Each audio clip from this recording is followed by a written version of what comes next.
Hello, everybody, and welcome to Conversations with Deborah Franklin. Y'all, I know it's been a long time. We took 2 weeks off for spring break. Trust me, we needed the break. We needed the rest. We had to get ourselves together. We had to start preparing for some new things that are getting ready to happen.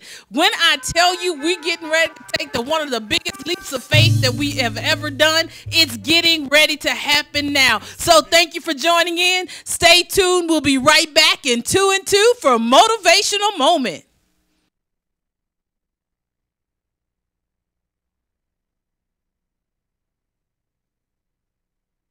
DC's #1 recording studio. Oh.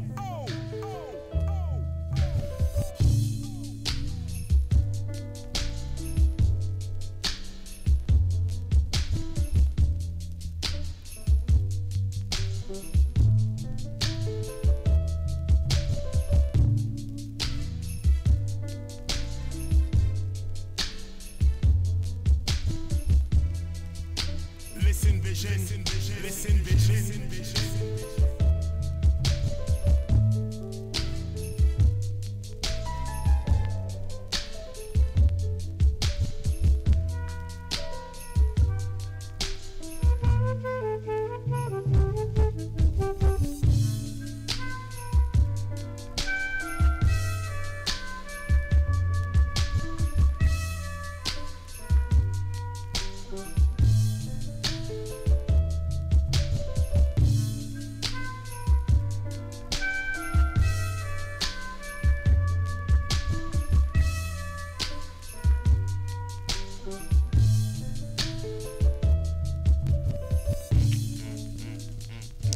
Hey guys, y'all, I'm so excited about tonight's show. When I tell y'all, being on a break and then in the process of, I'm moving. I am actually getting ready to move into the DC area. Y'all never would have thought this in a million years. Never would have planned this in a million years. Things have been popping off for me that have just been amazing. They have just been phenomenal. You know, we started out the year talking about it is your time, it is your season, that God was going to give you the keys to everything that you needed, that God was going to be able to open the door for you. And so many times we say things because we might be church, we might be in whatever religion, we might be in whatever belief that we have. We say things because it sounds good. We say things because it feels good. We say things because we just want people to hear us talk.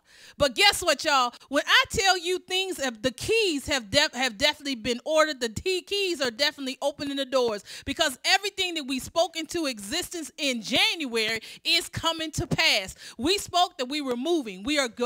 Honey went and bought boxes today. House will be packed up and moving. We said that we were starting a new job, got two letters for 2 job offers in the area. So don't tell me that what you're praying for, that God will not produce it for you. And then you have to start to respect. Respect the full circle. And when I say that, that means that you have to start going back to the places where you had weird experiences and taking that leap and being able to recognize what is going on. You may have said, oh, I want to teach here. Oh, I want to work here. And then you find out, and when you think about it, now you're working like down the street from somewhere that you said you wanted to work. That's full circle. You people that have done you wrong are now beginning to start asking you to do things that at first they were trying to dog you out for doing. Y'all, that's what's going to happen. You have got to get ready. Get ready for God to start just blowing your mind with things that he's getting ready to do for you. Because I promise you, everything that we're calling forth here, that we are declaring and we are decreeing, is coming to pass. No, I'm not telling you to sow into my ministry. No, I'm not telling you to buy no oil. No, I'm not telling you to come get some handkerchief that I done sweated over, that I done did something, that whatever. I ain't telling you to do none of that. What I'm telling you to do is what you have to do, is believe in your heart, believe in your mind, believe in your soul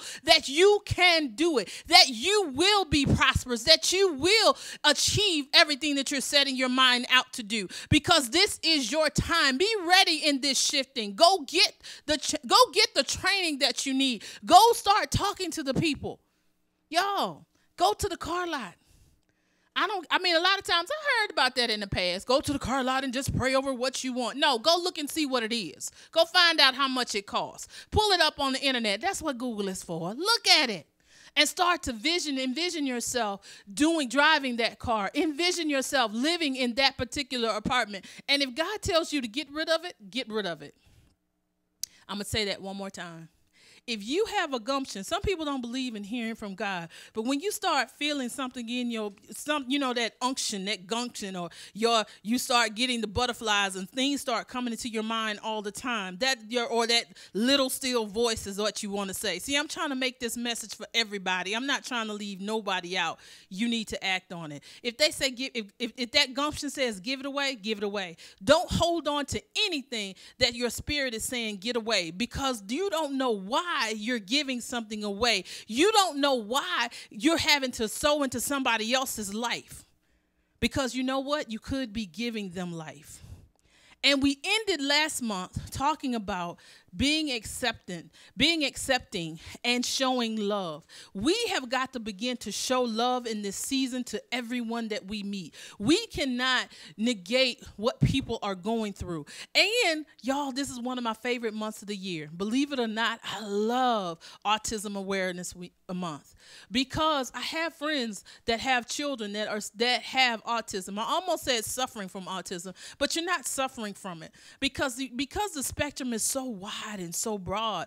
You never know what these children can or adults can achieve, but they learn different. They learn in a different way. One of my favorite things is that their symbol is a puzzle piece. Can you imagine if everybody began to realize that they were all intricate pieces of a puzzle, and that we all had different pieces and those pieces had to fit together? Could you imagine what this world would be like if we just start identifying each other as, oh, use that puzzle piece? Well, your puzzle piece might not fit in my puzzle right now, but your puzzle piece could fit somewhere else. You might be thinking that, well, okay, maybe the green and the blue doesn't go together today, but maybe the green and the blue can go together tomorrow. You just never know what could happen if we learn to start accepting people for who they are and their differences. We have got to start walking in that position and holding ourselves up and being able to show the love to everybody. Not just because they're different, not just because they look different, not just because they learn different, because it doesn't matter. It doesn't matter if anybody is black, white, green, blue, purple, orange, polka dots. We have got to learn to accept them, and we have got to learn love. Perfect example this morning. I went to a local restaurant. Noticed that some of the servers were people with special needs. You know, if we didn't recognize that these people they were different pieces of the puzzle, could you imagine how bad that situation could have been? We have got to learn that we have got to show love regardless of what's going on, and look at people's differences. Everybody does not learn the same way. Everybody does not talk the same way. But we have to learn to accept them, especially in this season. So if nothing else this month, if you see something that you need to give to the Autism Awareness Week, you see somebody that's wearing a blue shirt and you see a parent that's out with a kid, and you not understanding why that kid is popping off or why that kid is acting out, don't say anything. If anything, go over there and pay that parent's check. Let them have a break, because they're trying to do what you're doing every day, all day with your kids. So I challenge you, if you see a parent and recognizably they have a child that special needs, pay their check this week.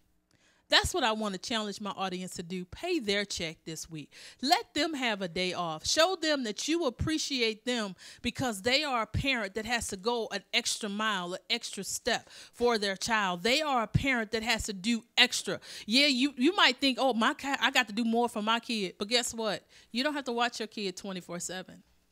You don't have to pay extra money for your child. You don't have to make sure that their school has specially equipment for them. You don't have to make sure that somebody's coming to your house to teach them extra stuff in order to be able to read, in order to buckle their pants, in order to even go to the bathroom.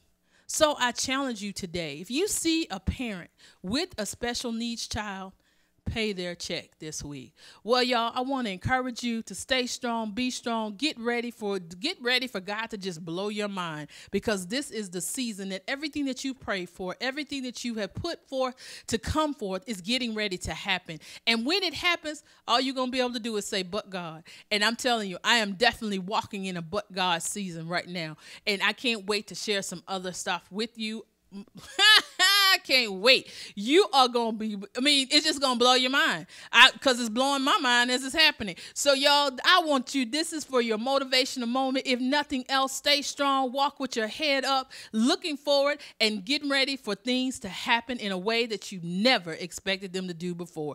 All right, guys, we'll be right back with our special guest.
Listen, vision. Listen, vision. DC's #1 recording studio. Oh!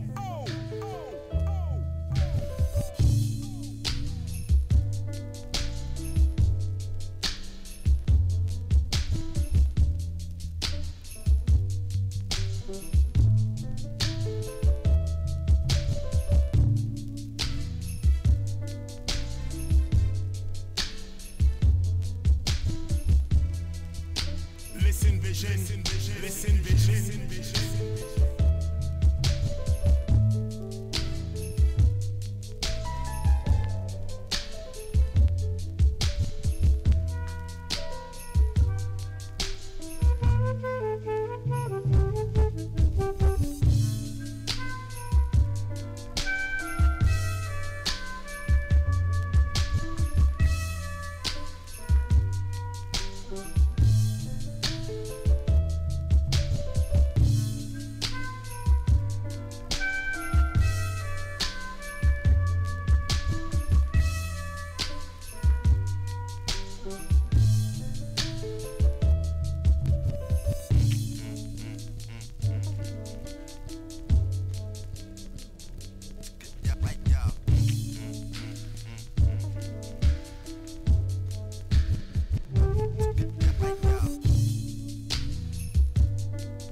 Listen vision, listen vision.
Hello, y'all, and welcome back. When I tell y'all tonight has got to be phenomenal, we are getting ready to do some stuff that we've never done. Y'all, tonight we are having so many technical difficulties to no one's fault. It's just one of those days. This is what happens when you do live TV, live radio.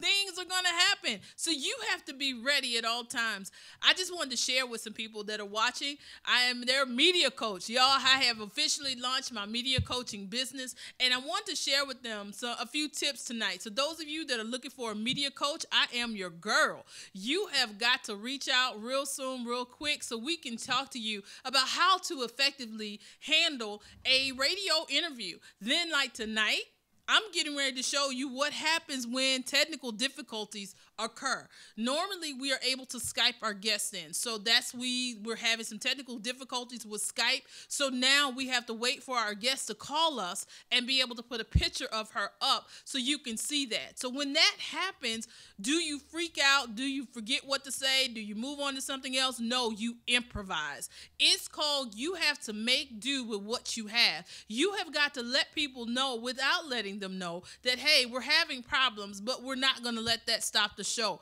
Like the old adage says, the show must go on. And trust me, I can do a whole lot of things tonight to make sure that this show goes on. And that's one of the biggest tips. So those of you that are in radio, those of you that are in media, that are in TV, just starting out, you need to know how to move on. And that's just like having your notes. What happens when your notes fly apart? You messed up. But that's not true. You have got to have what you know and know what you know and have it in you. So that way when things do happen, you're able to move on to something else. Now, one good thing that we got coming up, I got to go ahead and go into announcements. I'm excited about this. Y'all, when I tell y'all this whole month is already booked up, this month is booked. We got guests coming from everywhere. I don't even know what to say about that. I'm just like, you know, I'm ready for this to happen. I'm ready for some things to move on. I'm ready. Okay, y'all, we got our caller is trying to call in. Tell her, respond to the thing and tell her no on the phone. Tell her call me on her phone, not Skype. So y'all, this is what happens when we're live. We got to do what we got to do. So we are getting ready to move her in. Okay, now, let me go to announcements. On the 21st, you guys know that I told you I went to another show. Next on the 21st, they're coming to my show. Adult Conversations is coming to hang out with Conversations with Deborah Franklin. That is what's getting ready to happen. They are going to be coming on my show. And just so you know, that topic is going to be who should chase who. Because we're going to have men in the studio. And if you would like to be a part of that studio audience, please inbox us at conversationsdeborahfranklin.com. Call us, you can call us. Everything is on the website. If you want to join us, come out, because we want you to tell us who should chase you. Should a woman chase a man? Should a man chase a woman? Or does it just happen naturally? What do we do, especially in this new dating cycle? How do we date? So we're going to be talking about that, because on their show, we talked about why people stay. So on my show, we're going to be like, well, since you didn't stay, who should be chasing who? Because I know I'm a Southern Belle. I don't feel like that I should have to chase anybody, because if I'm worth it, because the Bible does say he that findeth. It doesn't say she that findeth. It says he that findeth. So that's what we're going to be talking about. So get ready for that. Y'all, I'm so excited about that particular show. Then on the fourth Saturday, you know that's Dem Girls Show. We're going to have some of the Dem Girls in the audience. That is girls. The girls are going to be hanging out. We're going to have another in-studio party. We have a chef that's going to be joining us. He is going to be sharing with us. He's going to be giving us a tasting, y'all. And I might even find another. I've been told to be another mixologist, because you know the last party I mixed a drink and everybody actually drank it. The non-alcoholic, that is. And so we're going to probably do that as well. So Recipe Diaries will be in full force on the fourth Saturday. So get ready. We got some great things that are getting ready to happen. Oh yeah, my book will finally be available, and I'll be able to give you that date. I think it will be this month. So Book 2 coming out real soon. I'm so excited about it. Finally got all the other edits done and got the cover perfected. We are rocking and rolling. So guys, we're going to take a quick break and we'll be right back with you.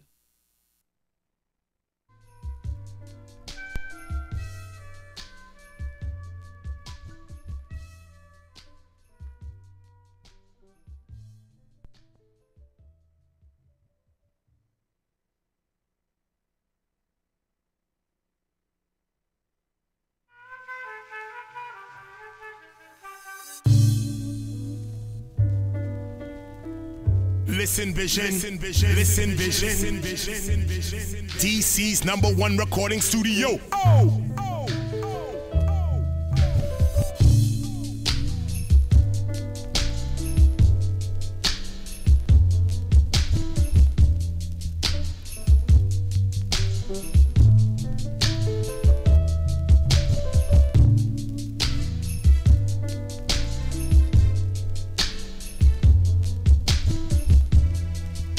listen vision, listen vision, listen vision.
I'm here.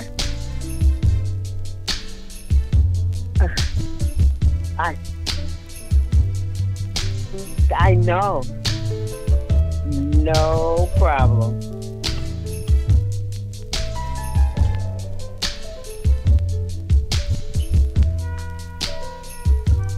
Hey y'all, I having a phenomenal sister on. I'm sorry, y'all. Welcome back to Conversations with Deborah Franklin. I'm so excited about tonight because you know, whenever things start going wacky and cray cray around you, you know that's okay. I'm finna sound real churchy. You know that's the devil trying to mess with you and get you off your game, get you off your track. But you know what? Take that, devil. We know how to figure out technology and make it do what we want it to do. I have a phenomenal sister on the line with me. She is all that and a bag of chips. When I talk to her, I felt like we had that sister girlfriend moment going on right then. I have none other than Miss Sonia Davy. Hey, girl.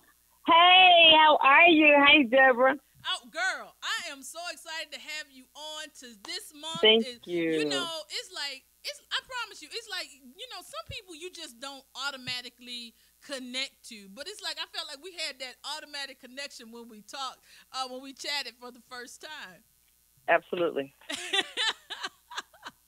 So what we are doing tonight, there's like a plethora of things that I want us to talk about because when I spoke to you, we were talking about how we have to be more accepting to our children and the things that they're going through. But before we go into that, would you tell everybody who you are and what you do?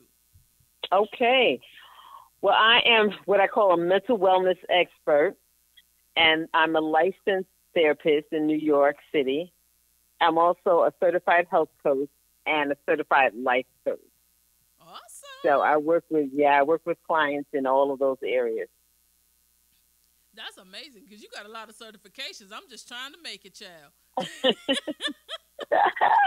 So in this situation, because one thing that you said to me is that you are like a mental health coach, or you can help people basically sift through their feelings. How would you deal with a parent? And I'm gonna set the scenario up for you. And okay. I just want us to talk about how we would deal with our children in certain situations, how we would you know, how healthy we should be, especially as an educator, especially with everything that's going on in our communities today, especially in the African American community. And last show, I had young people on, and they were talking about their fear of gun violence in school. They talked about the acceptance of young people that are transgender, that are going to school, and they're, boys that are dressing like girls and girls that are dressing like boys, and how they have to deal with this, and how they have to deal with parents and friends. And I know that's a whole lot. I'm setting the scenario up for you. So what advice would you give those students to help them, I guess, deal with, for lack of a better statement, deal with being different? Well, you know what? It's interesting because I've worked with parents so much with Child Protective Services when they were mandated to see me. Wow. For anger issues. Or just issues that the courts felt that anger management was necessary. And one of the things, I always believe in trying to work with parents first, if possible. Because the parents set the tone for everything. They set the tone for the way the kids think, how they feel about themselves, the home environment. They're in charge of a lot more sometimes than they, realize. So, and the kids are going to play off of whatever goes on at home. But for kids like that, they need a lot of support. They need a lot of support because there's so much that they're fighting against internally. Wow. One of my students, one of the things, I had a client years ago, she talked about how she attended her middle school, they had a group for girls. And this was a long time ago in one of the high crime areas in Brooklyn. And she was a girl, one of those vulnerable girls, because her mom was on crack cocaine, and she was just dealing with a lot. But she talked about how that group was so helpful for her. It was supportive. She said she was one of those girls that didn't like females, so she used to fight a lot. But when she went to those groups that the school allowed, she said the girls would kind of support each other. They would hug, they cry, and she built friendships.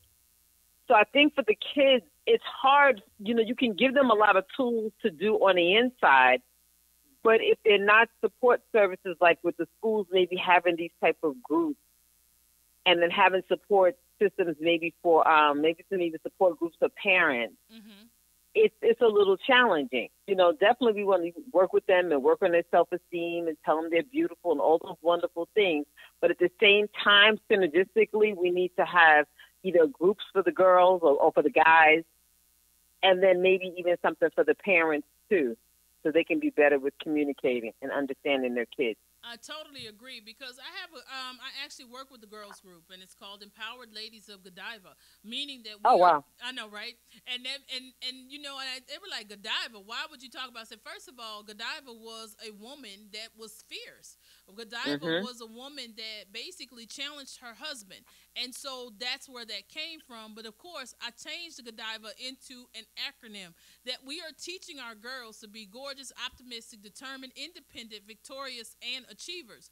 And so when we start to instill that into our girls, regardless of what they're going through, I realized that even my girls that were having, let's say, sexual identity issues, they still felt like being in the group was a safe place and a safe haven. And as adults, tell me if you agree or not, we have to learn, and like you said, it starts at home, but it also, I feel like, starts with the other adults that are around them to teach them something different, to say something different. And I hate, and of course, being a good church girls, we have to learn to be accepting to what we're going, you don't have to agree with it, but we got to learn how to operate in those situations. So, if I'm not mistaken, I know that you have a religious background. So, what advice, especially coming from a mental health issue, from a mental health stance, would you give somebody that is struggling because of religious beliefs, being able to deal with those children that are going through, for lack of a better statement, their own internal hell, but now you got an adult that won't bend? Now, you want the advice for the person that's suffering, or the one? The other one, because the one that's suffering don't need no advice. But this is the one that's all super duper spiritual is the one that's really got the issues. Those are the tough groups. I'm sorry. What? Those are the tough groups. Right, right. Right. And yeah, they really are, because they, like you said, with them not bending and not willing to meet people where they are, they make the problem worse. They make it a lot worse. And unless, if they don't see that there's anything wrong with what they're doing, unfortunately, trying to get them into a support group or just to teach them may be a little challenging. I think for the person that's suffering, trying to encourage them to go to counseling, and maybe, a Christian counselor, or just counseling in general, where someone can give them, where they can have a safe place to talk. Because that's one of the beauties of therapy, that I love as being a therapist, is that I provide a safe environment for people to talk, regardless of their belief system, regardless of their gender, any of that. They have a safe place to talk. And sometimes I have to teach people how to get peace within themselves, even if the people that they interact with are not agreeing with them. Wow. That's amazing. That is amazing. Because you know what? You said something that's really key, and it's that finding that peace within yourself. And I feel like that's generally across the board, not just people that are having, let's say, sexual identity issues, but even relationship issues. Absolutely. So yeah. I have a lot of millennial clients. Go ahead. No, so I have a lot of my millennial clients are in their 20s. They've just gotten out of college, or some are in college. And they're coming with all kinds of challenges that they're dealing with. And some of them, believe it or not, have a lot to do with what's happened at home, issues with their parents. And we will have to work through things, even if their parents, may not be ready to face some of the things that they did. I have to help them to be able to accept themselves and to find peace and to be, to move on with their life. Still love their parents, but just understand their parents are where they are. But that doesn't mean that that their healing has to be held hostage. Wow. Because you know what? That right there, you said a whole lot just with those last. Your healing is being held hostage. What do you mean by that? Because I know what I envision, but what do you mean that the healing is being held hostage? Because they think that they have to wait for their parents sometimes to agree with them or to fully understand what they're going through. And that may not happen in a time frame that they need it. They may not have that moment where they fully understand, but your life can't be on hold waiting for them to understand. So we have to work through, and sometimes we have to work through a situation where maybe the parents may owe them an apology or, forgiveness, and that may not happen. So it's like, okay, we got to work through this without the forgiveness from them. I know that's right. Now let's take it a step further, because I got to tackle this piece. Just talked about millennials, but what about grown people? Let's say in their 30s and 40s, even their 50s, that are still having issues with not being able to move forward because, like you said, their healing is being held hostage from something that their parents put on them. What advice, how would you deal with that? Well, again, that's when I'm still promoting, for them to come into therapy. Like I said, the millennials are more open to going. The more seasoned adults, the therapy still had a stigma. So we're trying to get them to lift that. Yes. Yes. But for most of them, they realize that their emotions haven't made their life any better. So it's time to really look at possibly going to talk to somebody about what they're going through. Because one of the things that's huge in our community that has affected generations is trauma. Parents have gone through trauma, and they don't know what the symptoms, of the effect or what it looks like. And so their functioning day to day may be very angry or maybe disconnected emotionally. And they don't realize that sometimes for some of them, that's been a result of maybe a trauma that they've gone through, sometimes as far back as childhood. So you parent from whatever emotional state you're in. And so a lot of times I have to teach my clients, listen, your parents have gone through this. And I explain to them what the trauma looks like so they can at least know that this is not really about you. You still need your healing, But really what your parents were doing or weren't able to do for you emotionally, sometimes it has nothing to do with you. It has to do with what they went through. And so that hopefully will lift the load off of them. So I do a lot of teaching on trauma. Okay. And then what kind of trauma are you? Can you give us an example of the type of trauma that you're talking about? We have, oh my goodness, we have trauma from, let's say, dads missing, growing up without your fathers. Wow. Sometimes when parents go through divorces, that can be traumatic for kids. Particularly what I'm finding, when there's a divorce, they're not having conversations with their children to let them know like what's about to happen. So I've had plenty of clients where their kids have had sometimes violent behavior, only to find out that the parents are going through a divorce and no one sat down and had a conversation with the kids. Wow. So we have that. Sometimes a divorce can be trauma. We have, and kids live in high crime neighborhoods, they're operating in fear that they don't always want to show.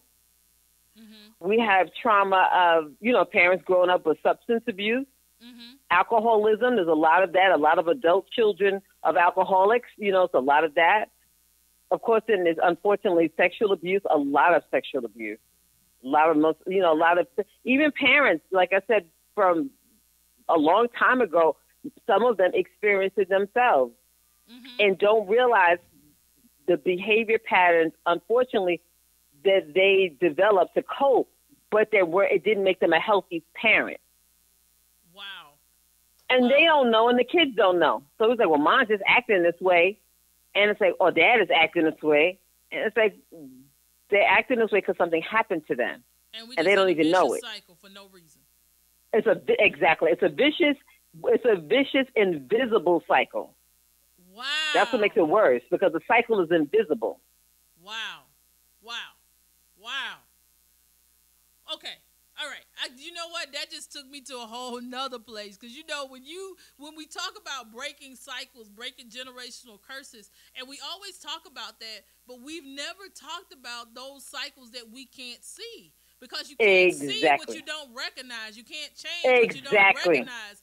And it's like we preaching stuff, but we not explaining it. So it's like, it's like we got to start having these real conversations because, my God, my eyes are like open to a whole lot of stuff just then. I'm like, wow.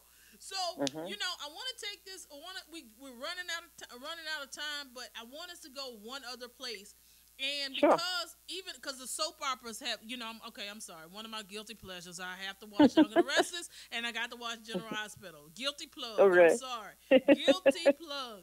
But I pay attention to the storylines. One storyline that's being seen prevalent is talking about Alzheimer's. It's talking about people that are having to be the caregivers, and in my opinion, they're doing a pretty good job at showing both sides, the caregiver and the person that has the Alzheimer's.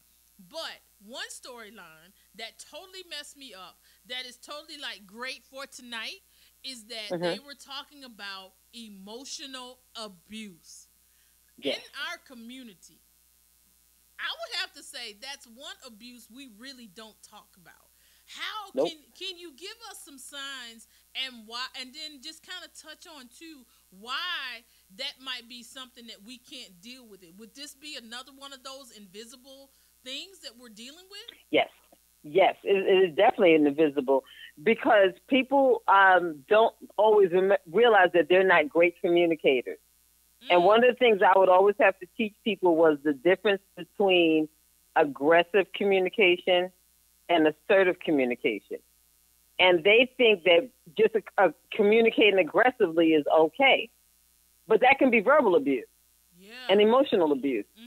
And so many either parents have done it to kids, or couples, people in intimate relationships, they don't even know how to communicate. And then I've even had clients like this with the storyline where they've had elderly parents that were suffering from either dementia or Alzheimer's, and they became very verbally abusive.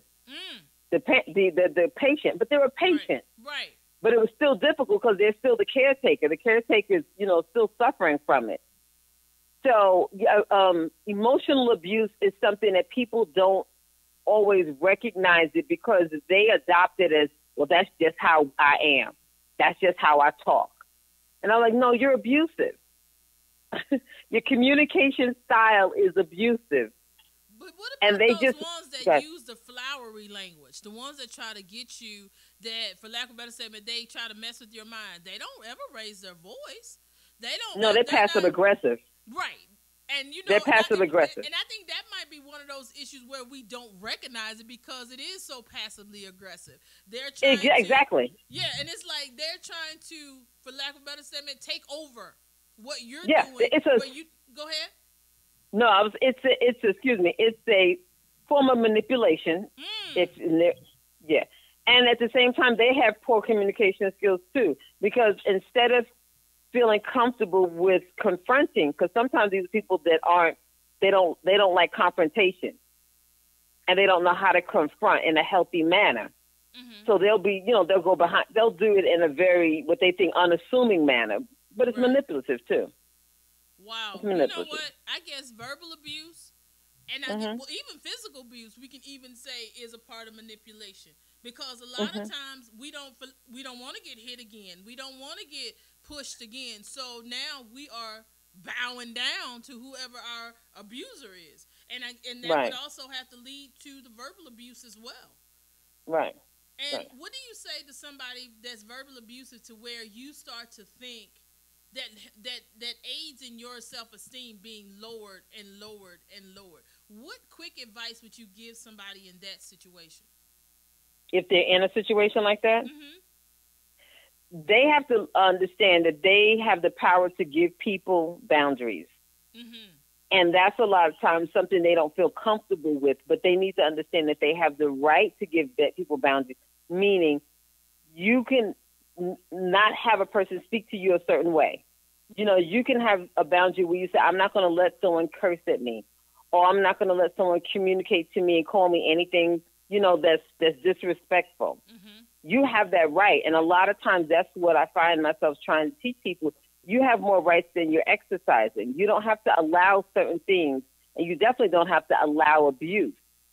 But a lot of times that the person, if they're suffering from low self-esteem, then we'll have to, you know, have to go in and work on that first before they even feel comfortable with exerting, you know, their any confidence to speak up for themselves. But so I spend a lot of time telling people in the beginning what their rights are as a human being. As a human being, you have the right to be spoken to with respect and treated with respect. And as simple as that sounds, believe it or not, for some people, it's not that simple to accept. It's not that easy for them to accept that.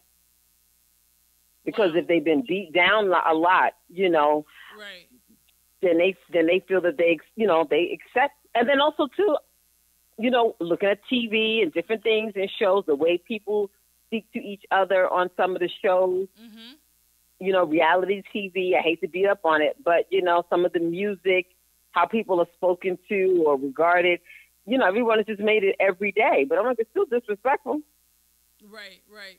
Well, Sonia, I am so sorry we had so many technical difficulties. We are definitely going to have to have you back on because you were giving us some great information. So please tell the audience how they can find you, how they can contact you, and know that you are definitely a new friend of Conversations. We're probably going to be calling on you to be our expert to call back on.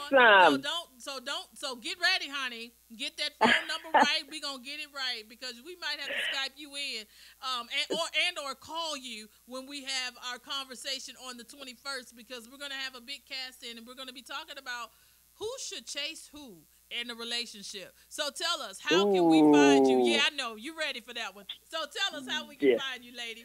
Okay, thank you. You can go to my website, which is sonyadavie.com. That's SONYADAVIE.com. And you can also send me an email at info@sonyadavie.com. And on Instagram, you can follow me and Twitter at Sonya Davie. That's it. All right. Well, thank you so much. I want to thank everybody for logging in, hanging out with your girl, Deborah Franklin, right here on Conversations. Join us next week. Next Saturday, it's going to be a hot, hot, hot show. We'll be right back here with you at 6 p.m. Have a great one. Love you to life.